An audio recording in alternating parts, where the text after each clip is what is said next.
जय श्री कृष्णा, राधे राधे। आज के वीडियो में आप सुनेंगे जेठ मास महात्म्य कथा अध्याय 6। कथा को प्लीज़ पूरा ज़रूर सुनिएगा और इससे पहले की कथा भी अगर नहीं सुनी है तो वो भी जाकर ज़रूर सुनिएगा। जेठ का महीना बहुत ही गर्मी और तपन वाला होता है, तो इस महीने में अगर संभव हो सके तो पक्षियों के लिए अपनी छत या बालकनी में पानी ज़रूर रख दीजिएगा, क्योंकि पक्षियों को जब प्यास लगती है तो वो इधर उधर पानी ढूंढते हैं और अगर हमने पक्षियों को पानी पिलाया तो हम कुछ ना कुछ थोड़ा बहुत तो किसी का भला कर ही दिए हैं। तो चलिए जान लेते हैं कि आज की कथा में हम क्या सुनने वाले हैं। शुरू करते हैं। सूर्य नारायण की रथ यात्रा का फल, रथ सप्तमी तथा भगवान सूर्य नारायण की महिमा का वर्णन। और आप सुनेंगे भगवान सूर्य के द्वारा योग का वर्णन और ब्रह्मा जी द्वारा दिंडी को दिया गया क्रिया योग का उपदेश। आज के अध्याय में आपको दंडी के वृतांत में बहुत ही सुंदर कथा सुनने को मिलेगी, तो आप वीडियो को पूरा देखिएगा। तो शुरू करते हैं आज का अध्याय। श्री ब्रह्मा जी कहते हैं, हे महादेव, इस प्रकार अमित ओजस्वी भगवान भास्कर की रथ यात्रा करने वाला और दूसरे से करवाने वाला व्यक्ति परार्ध वर्षों तक अर्थात ब्रह्मा जी की आधी आयु तक सूर्यलोक में वास करता है। उस व्यक्ति के कुल में न तो कोई दरिद्र होता है और न कोई रोगी होता है। सूर्य भगवान के अभ्यंग के लिए घी समर्पण करने वाले तथा अनेक प्रकार का तिलक करने वाले व्यक्ति को सूर्यलोक की प्राप्ति होती है। गंगा आदि तीर्थों से जल लाकर जो सूर्य नारायण को स्नान कराता है वह वरुण लोक में निवास करता है। लाल रंग का भात और गुड़ का नैवेद्य समर्पित करने वाला व्यक्ति प्रजापति लोक को प्राप्त करता है। भक्ति पूर्वक सूर्य नारायण को स्नान कराकर पूजन करने वाला व्यक्ति सूर्य लोक में निवास करता है। जो व्यक्ति सूर्य देव को रथ चढ़ाता है, रथ के मार्ग को पवित्र करता है और पुष्प, तोरण, पताका आदि से सजाता है, वह वायु लोक में निवास करता है। जो व्यक्ति नृत्य, गीत आदि के द्वारा बृहद उत्सव मनाता है वह सूर्य लोक को प्राप्त करता है। जब सूर्य देव रथ पर विराजमान होते हैं, उस रात्रि जागरण करने वाला पुण्यवान व्यक्ति निरंतर आनंद प्राप्त करता है। जो व्यक्ति भगवान सूर्य की सेवा आदि के लिए व्यक्ति को नियोजित करता है अर्थात आमंत्रित करता है, वह सभी कामनाओं को प्राप्त कर सूर्य लोक में निवास करता है। रथारूढ़ भगवान सूर्य का दर्शन करना तो बहुत ही बड़े सौभाग्य की बात है। जब रथ की यात्रा उत्तर अथवा दक्षिण दिशा की ओर होती है, उस समय दर्शन करने वाला व्यक्ति धन्य होता है। और जिस दिन रथ यात्रा हो उसके साल भर बाद पुनः रथ यात्रा करनी चाहिए। यदि वर्ष के बाद यात्रा न करा सके तो 12वीं वर्ष अति उत्साह के साथ उत्सव संपन्न कर यात्रा संपन्न करानी चाहिए। बीच में यात्रा फिर नहीं करानी चाहिए। इस बीच इंद्र ध्वज के बीच में भी यदि विघ्न हो जाए तो 12 वर्ष में ही उसे संपन्न करना चाहिए, उससे पहले नहीं। जो व्यक्ति रथ यात्रा की व्यवस्था करता है वह इंद्र आदि लोकपाल के साहित्य को प्राप्त करता है और यात्रा में विघ्न करने वाले व्यक्ति मंदेह जाति के राक्षस हो जाते हैं। सूर्य नारायण की पूजा किए बिना जो अन्य देवताओं की पूजा करता है तो वह पूजा ही निष्फल है। रथ यात्रा के समय जो सूर्य भगवान का दर्शन करता है वह निष्पाप हो जाता है। षष्ठी, सप्तमी, पूर्णिमा, अमावस्या और रविवार के दिन दर्शन करने से बहुत पुण्य फल प्राप्त होता है। आषाढ़, कार्तिक और माघ की पूर्णिमा को दर्शन करने से अनंत पुण्य की प्राप्ति होती है। इन तीनों मासों में भी रथ यात्रा करनी चाहिए और इसमें भी कार्तिकी यानी कि कार्तिक पूर्णिमा को विशेष फलदायक होने से महाकार्तिकी कहा गया है। इन समयों में उपवास कर जो भक्ति पूर्वक भगवान की आराधना करता है और व्रत रखता है वह सद्गति को प्राप्त होता है। संसार पे अनुग्रह करने के लिए प्रतिमा में स्थित होकर सूर्यदेव स्वयं पूजन ग्रहण करते हैं। और जो व्यक्ति मुंडन कराकर स्नान आदि जप तप होम कराता है वह दीक्षित हो जाता है। सूर्य भक्त को अवश्य ही मुंडन कराना चाहिए। जो व्यक्ति इस प्रकार दीक्षित होकर सूर्य भगवान की आराधना करता है वह परम गति को प्राप्त होता है। महादेव जी, इस रथ यात्रा के विधान का मैंने वर्णन किया। इसे जो भी पढ़ता है सुनता है वह सभी प्रकार के रोगों से मुक्त हो जाता है। और विधि पूर्वक रथ यात्रा का संपादन करने वाला व्यक्ति सूर्य लोक को जाता है। रथ सप्तमी तथा भगवान सूर्य नारायण की महिमा का वर्णन अब आप सुनिए। श्री ब्रह्मा जी कहते हैं, हे रुद्र, माघ मास के शुक्ल पक्ष की षष्ठी तिथि को उपवास करके गंध आदि उपचारों से भगवान सूर्य नारायण की पूजा कर रात में उनके सामने शयन करना चाहिए। सप्तमी में प्रातः काल विधि पूर्वक पूजा करें और उदारता पूर्वक ब्राह्मणों को भोजन कराएं। इस प्रकार 1 वर्ष तक सप्तमी को व्रत रखकर रथ यात्रा करें। कृष्ण पक्ष में तृतीया तिथि को एक भुक्त, चतुर्थी को नक्त व्रत, पंचमी को अयाचित व्रत, षष्ठी को पूर्ण उपवास तथा सप्तमी को पारण करें। रथस्थ भगवान सूर्य की भली भांति पूजा कर स्वर्ण तथा रत्न आदि से अलंकृत तथा तोरण पताकाओं से सुसज्जित रथ में सूर्य नारायण की प्रतिमा की स्थापना कर ब्राह्मण की पूजा कर उसका दान कर देना चाहिए। स्वर्ण के अभाव में चांदी, ताम्र, आटे आदि का रथ बनाकर आचार्य को दान करें। हे महादेव, यह सप्तमी तिथि बहुत ही उत्तम है। पापों का हरण करने वाली इस रथ सप्तमी को, जो माघ मास की सप्तमी तिथि होती है, उस दिन भगवान सूर्य के निमित्त किया गया स्नान, दान, होम, पूजा आदि सत्कर्म 1000 गुना फलदायक हो जाता है। साथ ही ज्येष्ठ मास की सप्तमी तिथि को, जिसे भानु सप्तमी कहा जाता है, इस दिन जो भी भक्त विधि विधान से सत्कर्म करता है, भगवान सूर्य नारायण की पूजा करता है, उसके जन्मों जन्मों के पापों का नाश हो जाता है। इस सप्तमी के महात्म्य का भक्ति पूर्वक श्रवण करने वाला व्यक्ति ब्रह्म हत्या के पाप से भी मुक्ति पा जाता है। सुमंतु मुनि ने कहा, हे राजन, इस प्रकार रथ यात्रा का विधान बताकर ब्रह्मा जी अपने लोक को चले गए और रुद्र देवता भी अपने धाम को चले गए। अब आप और क्या सुनना चाहते हैं ये भी बताइए। राजा शतानीक कहने लगे, हे महाराज, सूर्य देव के प्रभाव का मैं कहाँ तक वर्णन करूं, क्योंकि उन्हीं के अनुग्रह से युधिष्ठिर आदि मेरे पितामहों को सभी प्रकार का दिव्य भोजन प्रदान करने वाला अक्षय पात्र मिला था, जिससे वन में भी वे ब्राह्मणों को संतुष्ट किया करते थे। जिन भगवान सूर्य देव की देवता, मनुष्य, मुनि आदि निरंतर आराधना करते हैं तथा उन भगवान भास्कर के महात्म्य को अनेकों बार सुनते हैं, किंतु मुझे उनका महात्म्य अनेकों बार सुनते सुनते भी तृप्ति नहीं होती।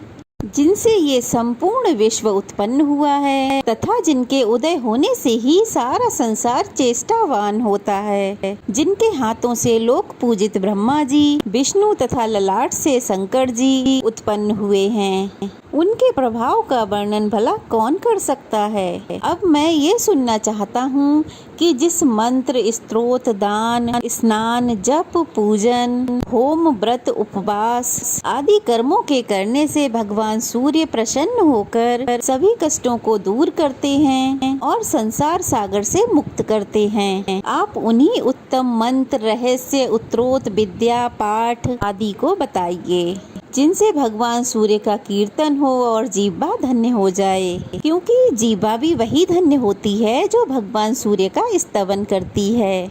सूर्य की आराधना के बिना तो यह शरीर व्यर्थ है। एक बार भी भगवान सूर्य नारायण को प्रणाम करने से प्राणियों का भवसागर से उद्धार हो जाता है। रत्नों का आश्रय मेरू पर्वत, आश्रयों का आश्रय आकाश, तीर्थों का आश्रय गंगा और अन्य सभी देवताओं का आश्रय भगवान सूर्य हैं। हे महामुने, इस प्रकार भगवान सूर्य नारायण के महात्म्य को मैंने बहुत बार सुना है। देवगण भी भगवान सूर्य की आराधना करते हैं, ये भी मैंने सुना है। अब मेरा यही दृढ़ संकल्प है कि संपूर्ण प्राणियों के हृदय में निवास करने वाले तथा स्मरण मात्र से समस्त पाप दूर करने वाले भगवान सूर्य की भक्ति पूर्वक उपासना कर मैं भी इस संसार से मुक्त हो जाऊं। अब सुनिए भगवान सूर्य के द्वारा योग का वर्णन और ब्रह्मा जी द्वारा दंडी को दिया गया क्रिया योग का उपदेश।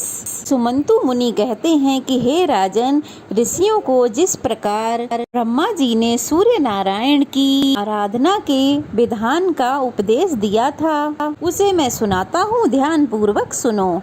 किसी समय ऋषियों ने ब्रह्मा जी से प्रार्थना की थी, महाराज, सभी प्रकार के चित्रवृत्ति निरोग रूपी योग को कैवल्य पद देने वाला कहा है, किंतु यह योग अनेक जन्मों की कठिन साधना के द्वारा ही प्राप्त हो सकता है, क्योंकि इंद्रियों को बलात् आकृष्ट करने वाले से अत्यंत दुर्जय हैं। मन किसी प्रकार से स्थिर नहीं होता, राग द्वेष आदि दोष नहीं छूटते और पुरुष भी अल्पायु होते हैं। इसलिए योग सिद्धि का प्राप्त होना अतिशय कठिन है। अतः आप किसी ऐसे साधन का उपदेश कीजिए जिससे बिना परिश्रम के ही निस्तार हो सके।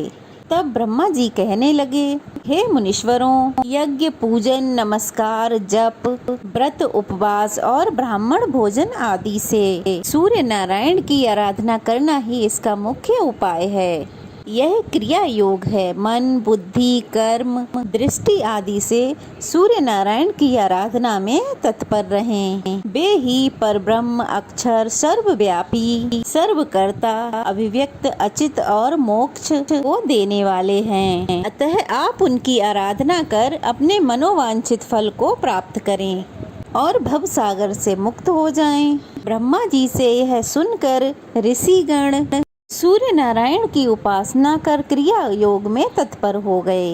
हे राजन, विषयों में डूबे हुए संसार के दुखी जीवों को सुख प्रदान करने वाले सूर्य नारायण के अलावा और कोई भी नहीं है। इसलिए उठते, बैठते, चलते, भोजन करते, सोते, जगते सदा सूर्य नारायण का ही स्मरण करें। भक्ति पूर्वक उनकी आराधना में प्रवृत्त हो जाएं, जिससे जन्म, मरण आदि व्याधि से युक्त इस संसार समुद्र से तुम पार हो जाओगे। जो पुरुष जगत करता, सदा वरदान देने वाले, दयालु और ग्रहों के स्वामी श्री सूर्य नारायण की शरण में जाता है, वह अवश्य ही मुक्ति प्राप्त करता है। सुमंतु मुनि ने इस प्रकार पुनः कहा, हे राजन, प्राचीन काल में दंडी को ब्रह्म हत्या लग गई थी। उस ब्रह्म हत्या के पाप को दूर करने के लिए उन्होंने बहुत दिनों तक सूर्य नारायण की प्रार्थना और स्तुति की। उससे प्रसन्न होकर भगवान सूर्य उनके पास आए। भगवान सूर्य ने कहा, दिन तुम्हारी भक्ति पूर्वक की गई इस स्तुति से मैं अत्यंत प्रसन्न हूँ, अपना अभीष्ट वर मांगो। तब दिंडी ने कहा, महाराज, आपने पधार कर मुझे दर्शन दे दिए, यही मेरे लिए बहुत सौभाग्य की बात है। यही मेरे लिए सर्वश्रेष्ठ वर भी है। पुण्यहीनों के लिए, पापियों के लिए आपका दर्शन सर्वदा दुर्लभ है। प्रभु, आप सबके हृदय में स्थित हैं, अतः आप सबका अभिप्राय भी जानते हैं। जिस प्रकार प्रभु मुझे ब्रह्म हत्या लगी है, उसे तो आप जानते ही हैं। हे भगवान, अब आप मुझ पर ऐसा अनुग्रह कीजिए कि मैं इस निंदित ब्रह्म हत्या से और सभी पापों से शीघ्र ही मुक्त हो जाऊं। हे सूर्य नारायण, मैं सफल मनोरथ हो जाऊं। आप संसार से उद्धार का कोई उपाय बताइए, जिसके आचरण से संसार के प्राणी सुखी हों।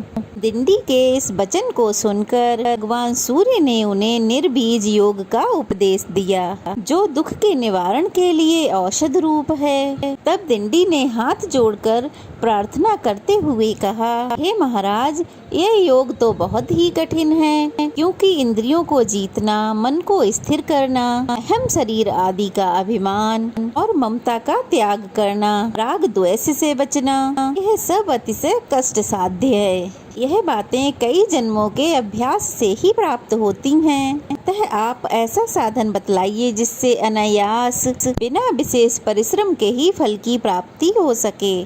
तब भगवान सूर्य कहने लगे, यदि तुम्हें मुक्ति की ही इच्छा है तो समस्त क्लेशों को नष्ट करने वाले या योग को सुनो। अपने मन को मुझ में लगाओ, भक्ति से मेरा भजन करो, मेरा यजन करो और मेरे परायण हो जाओ। आत्मा को मुझ में लगा दो, मुझे नमस्कार करो, मेरी भक्ति करो, संपूर्ण ब्रह्मांड मुझे परिव्याप्त समझो। ऐसा करने से तुम्हारे संपूर्ण दोषों का विनाश हो जाएगा और तुम मुझे प्राप्त कर लोगे।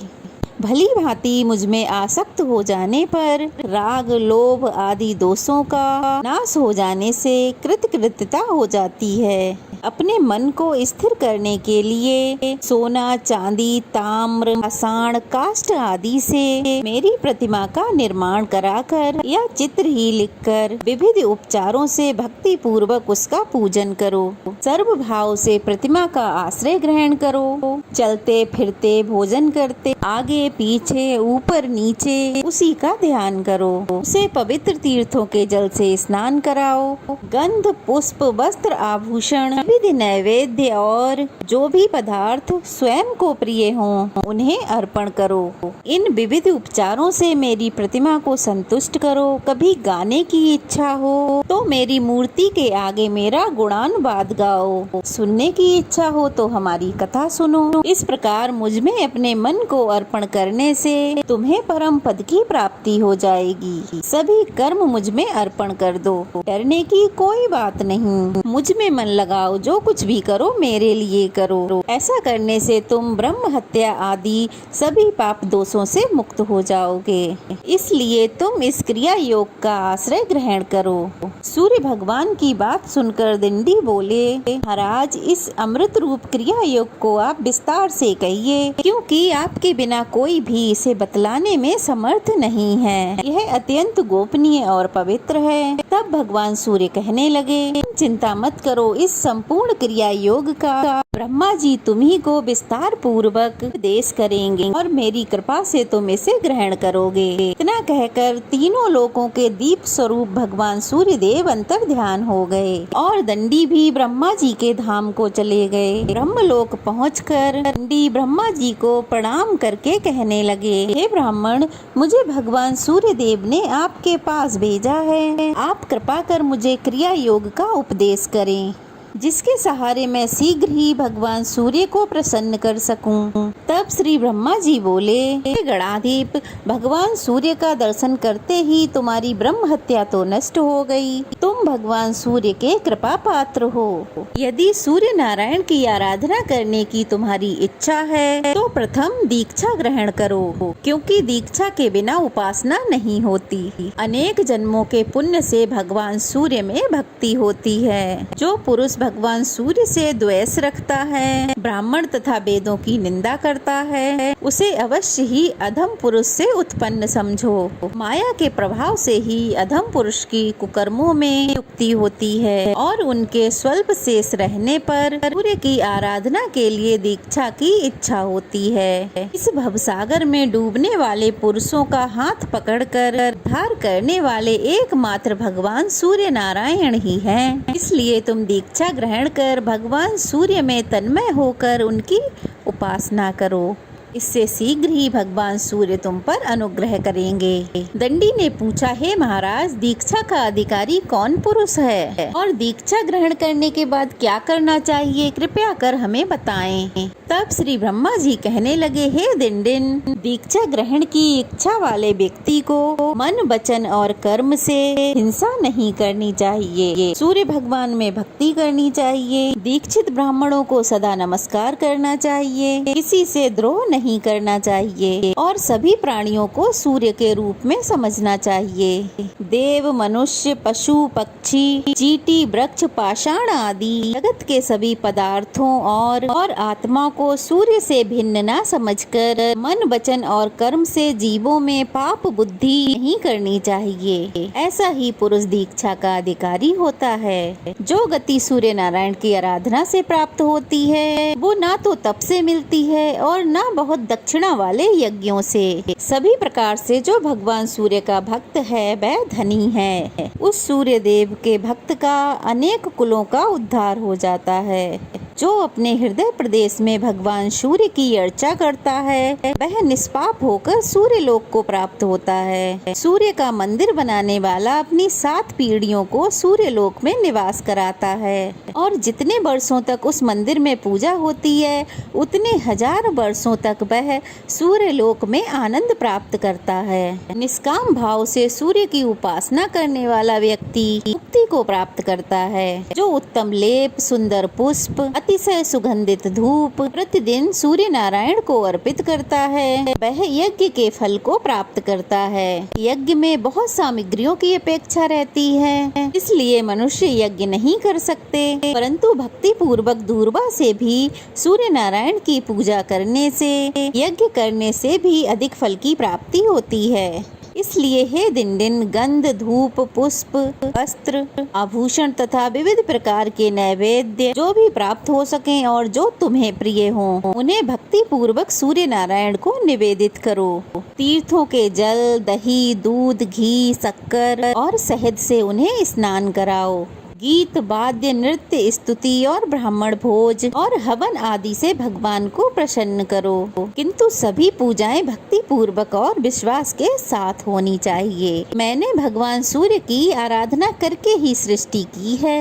विष्णु उनके अनुग्रह से ही जगत का पालन करते हैं और रुद्र ने उनकी प्रसन्नता से ही इस सृष्टि की संहार शक्ति प्राप्त की है। ऋषिगण भी उनकी कृपा प्रसाद को प्राप्त कर मंत्रों का साक्षात्कार करने में समर्थ हैं। इसलिए हे दंडी, तुम भी पूजन, व्रत, उपवास आदि से बस पर्यंत भगवान सूर्य की आराधना करो, जिससे सभी क्लेश दूर हो जाएंगे और तुम शांति प्राप्त करोगे।